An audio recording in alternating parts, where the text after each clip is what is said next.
全紅嬋嘅訪問，我真係好難想像一個攞過奧運金牌嘅女仔，背後居然俾人網暴咗足足4年嘅時間。講到體重嘅問題，佢喺鏡頭前忍唔住喊咗出嚟，不斷咁樣話自己唔夠好。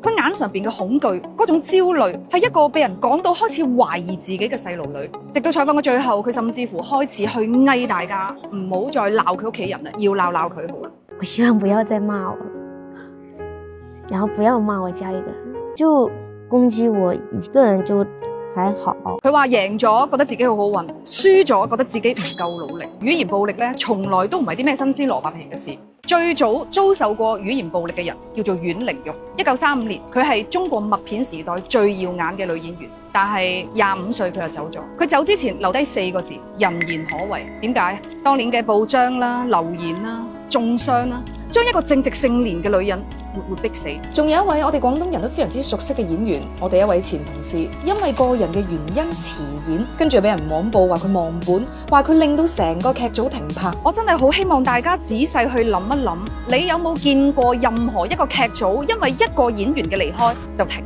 但係啲人就係信咗啊嘛，跟住鬧埋佢唔單止仲鬧埋佢屋企人，結果佢個太太患上咗嚴重嘅抑鬱，而當其時佢仲係一個孕婦。再講近啲嘅啦，講翻我自己，其實我都係其中一個嚟嘅。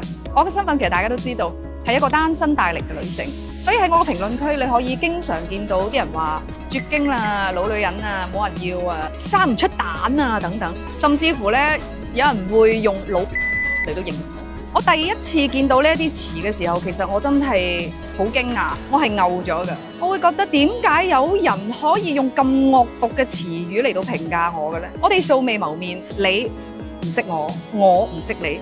如果喺條街度面對面，我相信你絕對唔會兜口兜面咁樣用呢啲咁難聽嘅詞嚟對住我講嘢。你係個老，但係點解隔咗一個屏幕，你嘅邊界感同你嘅禮貌就消失咗嘅咧？綜上所述，其實我自己都有思考嘅，究竟網暴係點樣形成嘅咧？咁我自己咧係一個心眼比較大嘅人啦，即係有啲嘢係嘛，我又知你就隔住個屏幕咁樣鬧我冇所謂啦，你又唔識我，我又唔識你，你鬧我，我啲肉又唔會少啲嘅，咁所以我自己可以過到我自己個關，但係唔係個個都好似我咁好嘅心態咁，所以我就思考點解咧？係咪因為有幾個特別壞嘅人喺網上大節奏咧？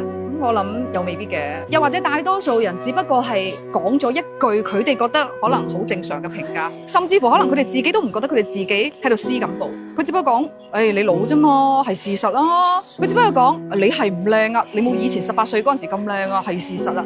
又或者咁你係個老，我哋個鄉下叫啲上咗年紀嘅女人係叫老。佢可能就係覺得佢自己開咗個玩笑，但係諸君你要明白，一個人輕飄飄嘅一句乘以1000個人乘以10000個人，就會真真正正變成一個壓垮一個真實人嘅重量。網暴咧唔係一個簡單嘅暴風雪，而係有無數粒嘅雪花都覺得自己係無辜嘅。咁當然我自己都可以理解，當我哋每一個人咧可能見到某一個人嘅時候，人夾人緣啊嘛，我心入邊多多少少都會對佢有唔同嘅評價或者睇法。咁但係嗰句說話係咪一定要講出口咧？我哋每一個人咧都可以選擇做一個善良嘅善語嘅人。我唔需要你去稱讚每一個人，但係可唔可以做到最基本嘅，唔好出口傷人。善語結善緣，惡語傷人心。下次喺打出嗰句說話之前，停一停，諗一諗，如果係面對面，你會唔會咁樣講？